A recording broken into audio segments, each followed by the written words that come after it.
Hi, this is Meg Lightheart from megalightheart.com, and this is the first in a series of videos I want to do to help you kind of coach yourself when you're looking at a problem, or doesn't have to be a problem, could be a challenge or a situation or an opportunity or project.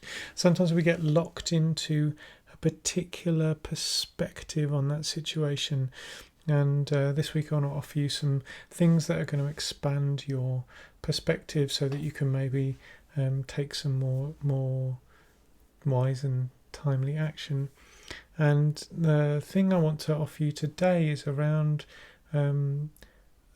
choosing wise next steps that lead towards the outcomes that you'd like to grow. And I think of it as going into the future and looking back from the future. So what you do is you start off by looking at how things are now. And in a coaching session, this is often the first thing people talk about as I go, like, what's up this week? And they go, oh, well, I've got this situation with my team. I've got to implement this new initiative. Oh, we've really got some problems at the board. Or from coaching freelancers, they begin talking about the way that their business is going right now. And then after a bit, and I'm not a very technique-y kind of coach, but so I kind of have to go, I'm going to ask you a coaching question. And we go, okay, so if you were going to go often 12 months or 18 months, but depending on the type of problem, you choose a significant period in the future. And you go, okay, if we were 18 months in the future, and this is really sorted, not in a magic wand territory, but it's really sorted in the best way it could be, what's happening? And you really begin to explore to go, if this was really sorted, what kind of things would be happening around you? What would the routine of this be like? What would the day-to-day of this be like? Sometimes it's nice to also just allow yourself to go, what would I be feeling if this was going really well? And then from that perspective, you then look back at now. And so I'll ask a question to go, so you in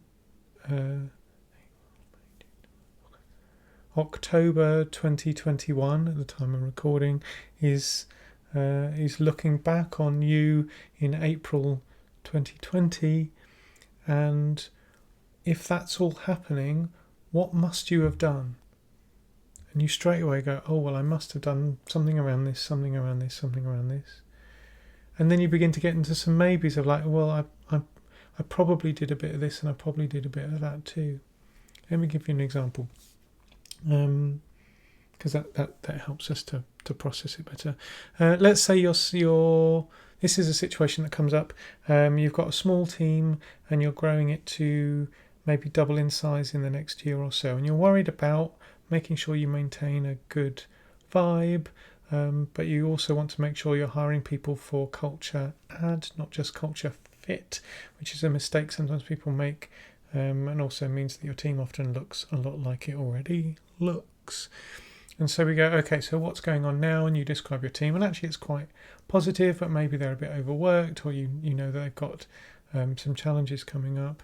And then we go, okay, so 18 months in the future, things have gone as well as they can, the team's going really well, what's happening? And you think about, okay, we've got a variety of people in the team doing different roles. They're functioning really well. Maybe they're dealing with conflict and surfacing issues easily. They're finding new ways of working. People are feeling quite empowered to take action. And you think about what that might look like.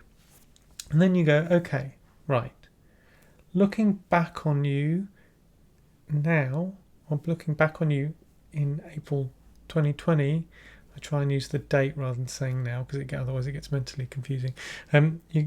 So you in September 2021, looking back on you in April 2020, what must you have done?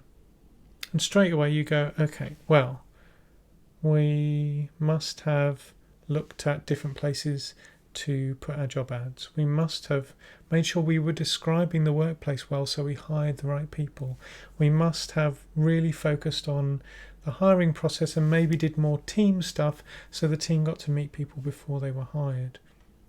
We probably had some conversation about how we wanted to work and started planning as a team for how we were going to welcome people. So we created a culture of welcome in the team.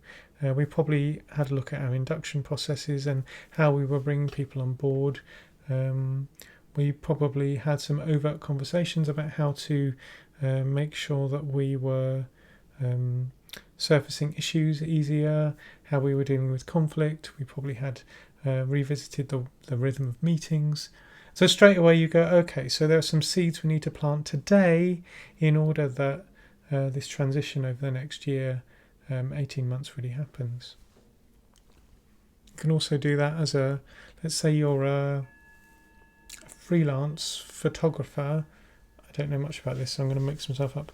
And you really want to grow your event photography side of your business. And so we go, okay, so what are things like now? And you go, well, I get a couple of events a month, but they don't pay very much, and they're not the kind of big events that I'd really like to be doing. I'd like to be producing a big portfolio of stuff for larger clients who can pay more. Okay.